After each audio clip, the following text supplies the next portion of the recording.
Сәлем достар, бүгінгі видеода ұлы тұлғалардың азан шақырып қойған есімдерімен танысатын боламыз. Абылай ханның шын есімі Әбілмансұр болған. Қабанбай батырдың шын есімі Ерасыл болған.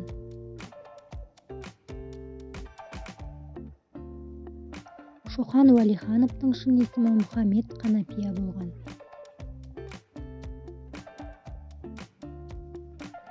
Абай Құнанбаевтың шын есімі Ибрахим болған. Сәкен Сейфуллиннің шын есімі Сәдуақас болған.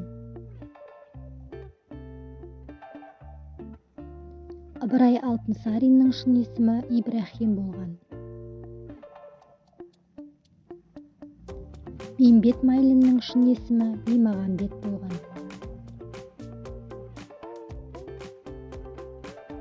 Мұқағали Мақатаевтың шын есімі Мұхаммед Қали болған. Қаныш Сәтбаевтың шын есімі Ғабдулғани болған. Мағжан Жұмабаевтың шын есімі Әбіл Мағжан болған. Балуан Шолақтың шын есімі Нұрмағамбет болған. Достар, осы тізімге тағы да кімдерді қосар едіңіздер? Төменде комментарий бөліміне қалдырып кетеміз.